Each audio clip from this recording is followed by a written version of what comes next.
Oke guys, jadi di video ini kita akan bahas 10 rahasia strategi passive income yang dilakukan orang-orang kaya. Jadi perbedaan mendasar antara orang kaya dan orang miskin itu adalah bagaimana mereka berstrategi dalam hidup ini, termasuk strategi dalam membangun passive income. Bagaimana strategi orang kaya dalam membangun passive income? Saya akan bahas ada 10 rahasianya. Orang miskin bagaimana? Nggak ada strateginya. Itu yang membedakan. Nah, kalau sekarang kamu ngerasa, oh saya masih miskin, strategi ini bukan untuk saya, di sana kamu salah. Kenapa? Karena perbedaan orang kaya dari orang miskin, dia menuju menjadi kaya, itu adalah perubahan dulu apa yang diketahui. Kalau udah tahu bagaimana caranya orang kaya bekerja, tiru caranya mereka bekerja. Bukan tiru mereka beli Rolls Royce ditiru, mereka jalan-jalan keliling dunia ditiru, bukan, malah tambah miskin yang ada kita. Oke? Tiru apa yang mereka tahu, tiru bagaimana cara kerjanya, tiru bagaimana pikiran mereka bekerja, tiru bagaimana mereka melihat peluang dan mengambil keputusan. Kalau itu udah kamu lakukan, maka mau nggak mau, suka nggak suka, kamu akan secara bertahap, berproses, kamu akan menjadi orang kaya. Ibaratnya mau jalan dari Jakarta ke Surabaya, asal jalannya udah bener, ngambil tolnya udah bener, tinggal tunggu waktu, kamu pasti sampai. Ada yang di tol ngebut, ada yang di tol slowly but sure, pelan-pelan tapi selamat. Tapi pasti sampai. Nah, makanya di sini saya akan kasih tahu jalannya ke sini loh. Orang kaya tuh jalan lewat sini loh. Saya akan kasih tahu jalannya. Makanya kamu nonton sampai habis. Karena di video ini akan ada 10, sekali lagi, akan ada 10 rahasia strategi passive income yang dilakukan oleh orang kaya. Oke. Yang pertama, orang kaya itu membeli atau membangun aset yang menghasilkan pendapatan tambahan. Itu bedanya. Yang pertama ya, rahasia pertama ya, orang kaya itu membeli aset atau membangun aset. Maksudnya adalah ada aset-aset yang dibeli menggunakan uang, ada aset-aset yang mereka bisa bikin, mereka bisa bangun tanpa uang. Tapi yang penting apapun yang dilakukan, mereka menghimpun aset, mengadakan aset untuk dirinya, di mana aset ini memberikan mereka pendapatan tambahan dan pendapatan yang pasif.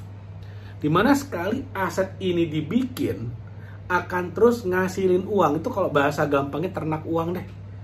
Punya peternakan uang. Saya pribadi contohnya, saya punya peternakan channel YouTube. Asik apa asik banget. Saya punya puluhan channel YouTube seperti ini, seperti yang kamu tonton ini. Dan masing-masing channel memiliki ratusan, bahkan ribuan video. Yang masing-masing video memberikan saya passive income setiap hari. Jadi kalau kamu nonton di salah satu YouTube channel saya, kamu nonton lalu kemudian ada iklannya. Nah, terima kasih banyak, kamu sudah memperkaya saya, memberikan saya passive income. Asik apa asik banget. Nah, gimana kalau dibalik? Kamu yang punya channel YouTube-nya, mau nggak? Mulai coba. Kalau kamu merasa kamu punya modal, beli aset yang berbayar. It's okay, kayak beli emas, beli saham, nggak ada yang salah. Uangmu banyak, beli properti, beli hotel misalnya. It's okay, itu keren banget. Tapi kalau kamu nggak punya uang, kamu nggak punya modal, kamu punya gaji pas-pasan, bikin aset yang gratisan. Contohnya channel YouTube. Contohnya akun TikTok yang ada keranjang kuningnya. Nah, itu contoh-contoh aset yang bisa kamu miliki tanpa modal. Itu yang pertama, orang kaya membeli atau membangun aset yang memberikan income. Yang kedua, mereka menggunakan teknologi untuk otomatisasi. Nah, keren apa? Keren banget. Maksudnya apa? Mereka menggunakan teknologi. Jadi gini, kemarin sempat ada yang komen, saya sempat lihat tuh. Ada yang komen di salah satu video saya yang mengatakan, tolong buatin video gimana caranya bisa bikin 10 konten dalam sehari. Jadi gini, saya pernah ketemu orang, afiliator di TikTok, yang dalam sehari bikin 30 video. Saya pernah ketemu orang yang bikin 30 video sehari. Dia punya target dalam 1 tahun, dia mau bikin 10.000 video, 10.000 konten affiliate, 10.000 konten yang ada keranjang kuningnya. Dimana dia akan dapat passive income dari sana. Kalau ada orang nonton, belanja lewat keranjang kuningnya, dia dapat passive income. Jadi gimana caranya bikin 10.000 video dalam waktu 1 tahun? Itu plus minus 1 bulan 1.000 video. Supaya 1 bulan 1.000 video, 1 hari itu plus minus dia harus bikin 30 video. 30 video sehari, 1.000 sebulan, 10.000 setahun, plus minus. Nah, saya tanya, gimana caranya bisa bikin konten banyak itu? Dia bilang semuanya udah terotomatisasi. Skrip semuanya udah ada, udah pakai ChatGPT, sekarang semuanya sudah ada.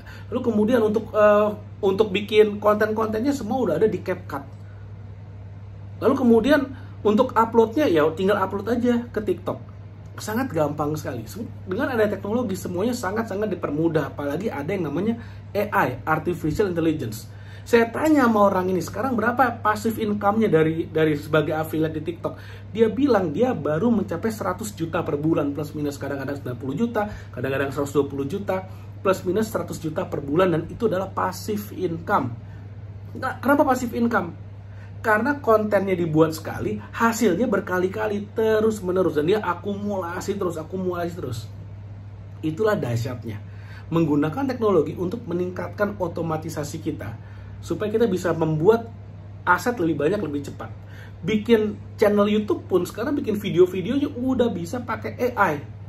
Jadi udah nggak perlu lagi tuh spending waktu 5 jam di depan HP untuk bikin konten, udah nggak perlu. Sekarang semuanya serba AI, semuanya serba kecerdasan buatan. Yang penting, yang menang adalah siapa yang mau action. Ingat loh, ketika kamu membuat sebuah karya, akan ada yang komen kok, akan ada yang nyinyir. Oh, kalau pakai AI mah anak kecil juga bisa. Ya udah, biar nanti yang nyinyir, kamu yang bikin. Pakai AI, it's okay. Yang penting begitu ada passive income masuk ke kantongmu, terserah orang ngomong apa. Sesimpel itu. Nah, itu yang kedua. Yang ketiga, orang kaya berinvestasi, mereka fokus di cash flow. Maksudnya apa di cash flow?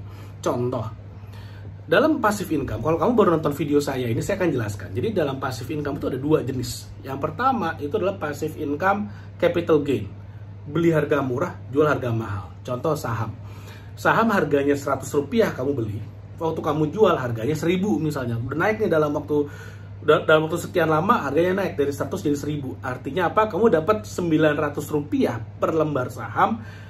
Passive income dari kenaikan harganya. Itu namanya capital gain. Kamu mendapatkan capital di sana. Lalu kemudian passive income yang kedua itu namanya cash flow. Jadi kamu beli barangnya sekali, dapat income berkali-kali. Jadi kamu kayak melihara bebek petelur emas. Kamu pelihara bebeknya, kamu sayang-sayang bebeknya, kamu rawat dengan baik, kasih makan, kamu mandiin segala macam, bikin dia happy, telurnya keluar setiap hari. Nah, saham pun demikian. Ada telur emasnya, kamu nggak usah jual sahamnya, tapi kamu bisa tetap dapat income-nya. Namanya apa? Dividen. Nah, orang kaya ketika mereka beli saham, kebanyakan mikirnya adalah saham-saham mana yang banyak memberikan dividen. Kenapa mereka ingin dividen? Karena mereka ingin keep sahamnya tapi tetap dapat passive income-nya. Contoh Warren Buffett. Warren Buffett mengatakan salah satu sumber income-nya yang paling besar itu adalah dari memiliki 400 juta lembar saham Coca-Cola. Dia punya 400 juta yang setiap tahun memberikan dia sekian miliar US dollar. Cash, setiap tahun memberikan dia sekian miliar US dollar. Itu dari mana? Cash flow, pembagian dividen. Nah, orang kaya fokus di saham yang memberikan dividen. Orang kaya fokus di aset yang memberikan cash flow. Kenapa? Karena mereka nggak ingin menjual sahamnya. Mereka nggak ingin mereka nggak ingin potong angsa betelur emasnya untuk bisa dapetin hasilnya. Mereka ingin rawat angsanya, rawat bebeknya, telurnya lah yang mereka manfaatkan. Itu bedanya. Kalau orang miskin kebanyakan, mereka bingung mencari saham yang akan naik nantinya. Salah nggak kayak gitu? Ya nggak salah. Tapi mereka harus jual sahamnya baru bisa dapat uangnya. Orang kaya nggak. Mereka ingin tahan selama-lamanya, tapi mereka tetap dapat passive income dalam bentuk cash flow. Nah, itu tadi yang berikutnya. Lalu kemudian, yang keempat, mereka diversifikasi sumber pendapatannya. Maksudnya apa? Jadi gini, ada perdebatan antara kita harus diversifikasi atau kita harus taruh semua dalam satu keranjang. Kalau saya pribadi, saya meletakkan 95% dari investasi saya itu di properti. Tapi propertinya ada banyak. Kenapa saya taruh di properti? Saya ngerti bener tentang properti, saya ngerti bener tentang hotel, apartemen, villa, saya paham bener. Saya mendingan invest di kelas aset properti, tapi propertinya saya sebar-sebar. Ada yang di Jakarta, ada yang di Bogor, ada yang di Jawa Tengah, ada yang Jawa Timur, ada yang di Bali, dan sebagainya. Kalau saya investasi seperti itu, bentuknya pun macam-macam. Ada yang rumah, ada yang villa, ada yang apartemen, bahkan ada juga yang hotel. Dan hotel pun bermacam-macam, ada yang butik hotel, ada yang budget hotel, dan sebagainya. Artinya apa? Dalam satu kelas aset kita bisa mendiversifikasi. Nggak mesti semuanya properti harus rumah aja semua, nggak juga. Semua ruko, nggak juga. Seperti itu. Atau kalau misalnya kamu masih awal-awal nih, masih mencoba. Menurut saya nggak ngerti mau investasi di mana gitu kan, masih bingung, tapi duit udah mulai ada nih, ya udah coba aja diversifikasi. Nah, kalau saya sendiri selain di properti, itu kan yang tadi saya bilang yang pakai modal. Saya 95%-an modal saya semua ada di properti. 5% di mana? Ada yang di emas, ada yang di reksadana, ada yang di saham, itu ada juga. Nah, yang menariknya lagi adalah banyak aset-aset saya itu adalah dalam bentuk aset digital. Misalnya apa nih, saya buka nih. Pertama, YouTube channel. Saya juga punya beberapa akun TikTok yang bekerja sebagai afiliator. Yang akun-akun TikTok ini masing-masing ada temanya sendiri-sendiri. Ada yang temanya perlengkapan bayi, ada yang temanya buku, ada yang temanya kesehatan. Nah, ini masing-masing mereka membuat konten yang isinya keranjang kuning. Saya dapat duit dari mana? Dari afiliatornya aja. Dari jualan sebagai afiliator dapat komisi di sana. Seperti itu. Jadi itu adalah sumber passive income juga. Lalu kemudian dari mana lagi? Dari ebook. Membuat ebook gratis sekarang, bikin ebook lalu kemudian taruh di marketplace. Ada di Shopee, ada di Tokopedia dan lain-lain. Lalu kemudian dijual. Itu mendatangkan passive income. Pasang iklan, iklannya jalan, passive income mengalir. Jadi ada banyak banget sebenarnya sumber-sumber passive income yang bisa kita explore meskipun tanpa modal. Yes, kalau kamu punya modal, pilihanmu banyak banget. Tapi kalau kamu nggak punya modal, sebenarnya banyak juga kalau kamu mau diversifikasi. Tapi yang jelas, apapun itu, semuanya harus kamu pastikan supaya bisa mendatangkan passive income lebih banyak lagi.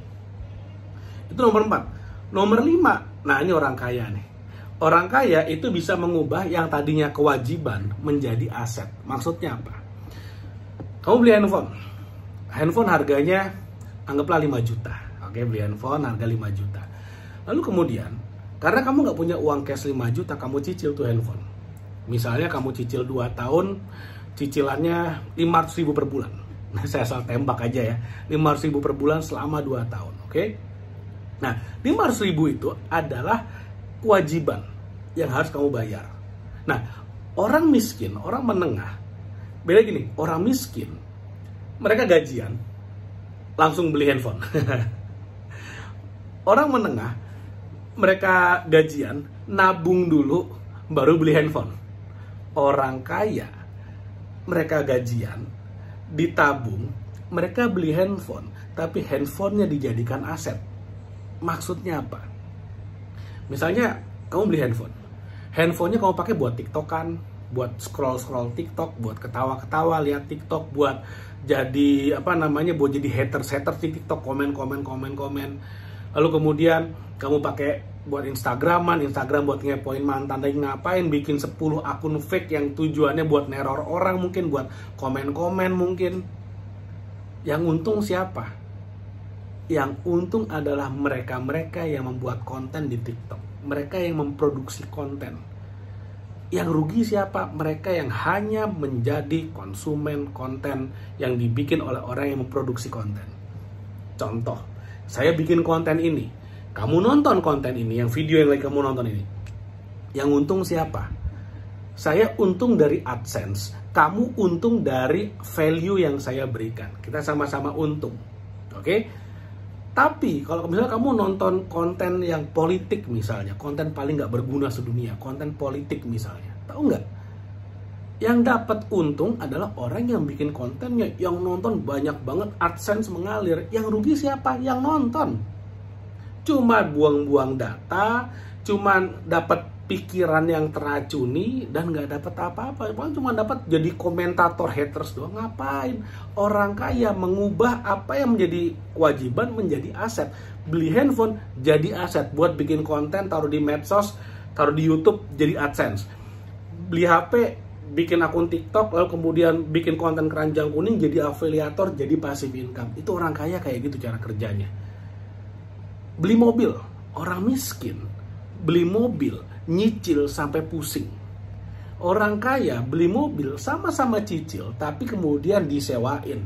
Jadi Grab car, jadi Go-car atau apapun lah namanya. Dia sewain. Nanti cicilannya dibayar oleh siapa? Oleh produktivitasnya. Jadi dari disewakan sebagai Go-car kayak gitu. Nah, hasil sewanya itu yang dipakai buat membayar cicilan mobilnya. Cicilan mobilnya 1 juta sebulan, oke. Hasil dari sewa untuk yang online itu, untuk taksi online-nya menghasilkan 1,5 juta misalnya, masih ada 500.000 per bulan masuk kantong. Punya 10 mobil tiap bulan masuk 5 juta. Itu orang kaya. Orang miskin enggak. Mereka beli mobil, mereka pakai sendiri, akhirnya yang bayar diri sendiri, akhirnya cicil capek mencicil. Itu luar biasa banget, itu bedanya. Itu yang nomor 5. Nomor 6, kita lanjut. Nomor 6, nah ini agak tricky. Ini agak hati-hati karena resikonya sangat tinggi. Orang kaya pinter sekali mengelola finansial, mereka menggunakan hutang. Mereka pakai utang. Utang itu kalau bahasa kerennya adalah menggunakan uang orang lain. Contoh, saya mau beli handphone. Saya mau beli handphone harganya 10 juta misalnya. Tapi dari handphone saya bisa bikin akun TikTok yang menghasilkan untuk saya 3 juta per bulan misalnya. Nah, pertanyaannya 10 juta buat saya beli handphone, itu dari mana? Uang saya sendiri kah saya harus keluarin, atau saya pakai uang orang lain, minimal gesek kartu kredit? Kalau saya gesek kartu kredit, jebret, saya ngutang 10 juta, saya lunasin dalam waktu 1 tahun misalnya, tapi si handphone ini menghasilkan ke saya 3 juta setiap bulan. 4 bulan udah lunas, saya nggak pakai uang sama sekali, tanpa modal. Kalau saya keluar uang 10 juta, saya dapat 3 juta setiap bulan, artinya return saya 30% per bulan. Oke? Tapi kalau saya pakai uang orang lain, modal saya 0, saya nggak pakai modal saya sendiri, dan saya dapat 3 juta setiap bulan dari modalnya 0, artinya 3 juta per 0. Berapa 3 juta per 0? Jawabannya kalkulatornya error. Jadi kalau tanya berapa persen return on investment-nya, jawabannya tidak terhingga karena saya nggak pakai uang saya sendiri. Kebayang ya? Itu cara berpikir orang kaya. Tapi hati-hati, hutang itu pedang bermata dua. Kamu harus pintar sekali mengelola keuangan kalau kamu mau berhutang. Karena banyak orang kaya jadi bangkrut karena hutangnya kebablasan. Hati-hati dengan hutang. Oke, nomor 7, menciptakan produk digital. Nah, ini orang kaya banyak nih yang kesini. Bahkan Warren Buffett itu mulai berani invest di Apple. Dulunya Warren Buffett nggak mau tuh invest di Apple karena buat si Warren Buffett itu terlalu ribet. Oh, buat kamu yang nggak tahu Warren Buffett siapa, beliau adalah seorang investor legendaris. Pernah menjadi orang terkaya nomor 1 di dunia, raja para investor. Sedunia dia yang paling sukses, dia yang paling kaya. Nah, tapi dulu dia nggak mau invest di Apple. Dia nggak mau, kenapa? Karena buat dia memusingkan. Nah, tapi ketika kemudian Apple mengubah bisnis modelnya menjadi cash flow itu maksudnya gini, ada iTunes, ada Apple Arcade, di mana orang bayar setiap bulan, ini cash flow-nya tinggi. Di sana Warren Buffett mulai tertarik dan akhirnya dia nginvest di Apple. Salah satu investor terbesar di Apple sekarang adalah Warren Buffett. Nah, ini menarik. Kenapa? Karena aset digital ini adalah sebuah aset yang bisa jadi diproduksi tanpa modal, tapi bisa menghasilkan income berkali-kali. Contoh. Nah, contohnya yang tadi Warren Buffett mulai berani invest di Apple karena Apple itu sekarang perpustakaan aset digitalnya banyak banget. Ada lagu, ada game, segala macamnya. Nah, contoh yang paling sederhana deh. Kamu hobi masak, oke? Kamu hobi masak. Kamu bikin e-book resep masak 100 resep nasi goreng paling enak se-alam semesta sepanjang sejarah dulu, kini, dan sepanjang masa. Bikin 100. Lalu kemudian taruh dalam sebuah e-book. Gratis, nggak pakai modal, bikin e-book dengan segala macam hiasan-hiasannya, itu nggak perlu bayar. save PDF itu gratis, upload ke marketplace juga gratis, jualannya gratis. Setiap kali ada orang yang beli, misalnya kamu jual harganya 50.000, sebulan yang beli 100, kamu dapat 5 juta passive income tanpa modal. Itu satu.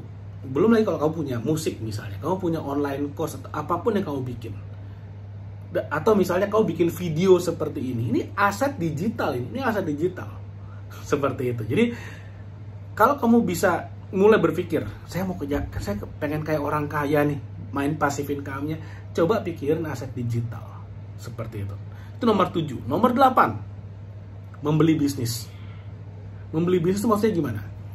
Kalau kamu misalnya bikin YouTube channel dari nol sampai menghasilkan 10 juta sebulan, mungkin lama, mungkin perlu waktu.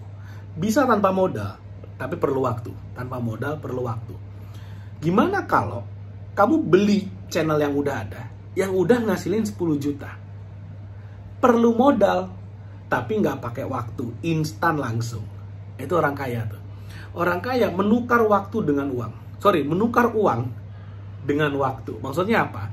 Daripada mereka harus spend waktu lama, mendingan mereka beli waktu aja, mereka spend uangnya. Dar. Orang kaya yakin bahwa waktu jauh lebih mahal daripada uang.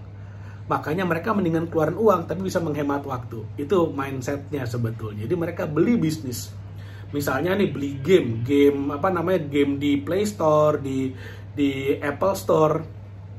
Yang udah ada game-gamenya, yang udah menghasilkan income, yang udah ada iklan-iklan dan segala macamnya, yang udah ada fitur freemiumnya, downloadnya gratis, kemudian bisa beli item, bisa beli senjata dan segala macamnya, dan cash flow-nya udah ada, itu mereka beli. Website blog yang kemudian udah ada iklannya mereka beli. Yang udah ada trafficnya mereka beli. Kenapa? Menghemat waktu. Itu orang kaya berpikirnya kayak gitu. Mereka mendingan spend uang, tapi mereka bisa menghemat waktu. Itu nomor 8. Nomor 9, reinvestasi penghasilan pasif. Maksudnya apa? Mereka punya passive income. Jangan lalu kemudian, saya punya passive income 1 juta nih, ayo kita traktir teman-teman, ayo kita nonton film, ayo kita beli baju, beli handphone. Enggak. Orang kaya punya passive income, mereka gulung untuk beli atau mereka bikin aset lagi. Mereka kembangkan terus. Saya punya satu orang teman, wah ini pinter banget. Dia beli villa udah jadi yang full furnished. Kemudian villanya ini dititipin ke saya yang kelola harian. Dari kelola hariannya, dia bisa mendapatkan sampai dengan 30 juta setiap bulannya. Lalu dia ngitung, dengan 30 juta setiap bulan, artinya dia bisa meminjam uang sebesar 3 miliar. Apa yang terjadi? Villanya dia sekolahin, dia taruh di bank, dia punya duit, dia beli villa kedua. Dia pinjam ke bank 3 miliar, dia beli villa kedua, dia titipin ke saya lagi, dia dapat 30 juta lagi. Jadi sekarang dia punya utang di bank 3 miliar, dia bayar 30 juta setiap bulan, tapi dia punya 60 juta setiap bulan dari villanya. 30 jutanya dia bayar ke bank, 30 jutanya masuk kantong. Tapi dia punya 2 aset sekarang. Yang sebelumnya dia punya 1 aset menghasilkan 30 juta, sekarang dia punya 2 aset menghasilkan total bersih 30 juta. Di saat yang sama, sampai dia dapat cash flow 30 juta, 2 villa ini valuasinya naik terus. Jadi dia makin kaya. Nanti akan dia sekolahkan lagi. Sehingga apa yang terjadi? Asetnya digulung makin banyak. Asetnya digulung makin lama makin banyak seperti itu. Jadi itu dilakukan oleh orang kaya. Mereka punya duit, nggak kemudian mereka pakai foya-foya. Mereka punya duit, mereka gulung lagi jadi aset berikutnya. Orang yang jago main restoran, buka 1 restoran, rame booming, dapat income, buka yang kedua, buka yang ketiga, nah seterusnya seperti itu. Itu rahasia ke-9 orang kaya dalam berstrategi passive income. Yang ke-10, fokus kepada scale up. Scale up itu maksudnya apa? Bertumbuh. Saya dari awalnya 1 YouTube channel, sekarang mungkin saya udah punya 80-an YouTube channel. Bayangin, 80 YouTube channel saya punya tersebar. Wah, berbagai macam topik, dari yang topiknya video anak-anak sampai video otomotif, sampai video klip sepak bola, segala macamnya ada. Yang bikin kontennya kapan? Udah ada timnya yang mengelola, bukan saya sendiri. Lalu kemudian dari akun TikTok dari 1 jadi 2 jadi 3. sampai targetnya saya ingin punya 100. Terus bertumbuh dan bertumbuh. Properti juga sama, dari 1 sekarang 2, 3, 4, 5 dan seterusnya. Jadi selalu berpikir gimana caranya punya aset lebih dan lebih. Bertumbuh. Bagaimana caranya? Bagaimana membangun timnya? Bagaimana mendiversifikasi? Bagaimana melihat pasarnya? Apa yang bakal trending ke depan? Ini adalah bagian dari strategi untuk kita terus mengembangkan passive income. Passive income. Loh, tapi kalau misalnya harus dipikirin kayak gitu, nggak pasif dong namanya. Ya namanya pasif, balik lagi. Definisi passive income adalah apapun yang dikerjakan sekali, hasilnya berkali-kali. Nggak ada yang namanya instant passive income, kecuali kamu beli bisnis yang udah jadi. Itu pun kamu tetap harus pilih bisnisnya, due diligence dulu. Harus kamu analisa dulu nih, bisnisnya beneran bagus atau enggak. Nah, orang kaya selalu berpikir punya 1 bagus berjalan, harus punya 2, harus punya 4, harus punya 8, harus punya 16 dan seterusnya. Itu cara berpikir orang kaya. Jadi kalau misalnya kamu ingin mulai jadi orang kaya, 10 hal ini harus kamu pikirkan matang-matang. Kamu harus benar-benar tanamkan dalam mindset, dalam bawah sadarmu. 10 rahasia yang tadi saya share dalam video ini, itu adalah jalan emas menuju kamu menjadi orang kaya. Kenapa? Karena semua orang kaya melakukan itu. Sesimpel itu. Nah, kalau kamu pengen tahu dari mana mulainya, gimana caranya mengambil first step-nya, saya udah bikin sebuah online course. Nanti akan ada di bawah video ini, akan ada di description dan di kolom komentar. Kamu bisa lihat, kamu bisa pelajari, kamu bisa ambil online course-nya. Saya akan ajarin kamu first step-nya bagaimana sampai kamu dapat passive income pertama, lalu kamu gulung sampai passive income-mu sebesar gajimu saat ini, lalu kemudian kamu gulung lagi sampai passive income-mu bisa membiayai gaya hidupmu yang ideal. Saya ajarkan semuanya dimulai dari nol, bahkan tanpa modal pun kamu bisa melakukannya. Oke, mudah-mudahan bermanfaat. Sekali lagi nanti linknya dari bawah, silahkan kamu klik. Oke, sampai ketemu lagi di video berikutnya.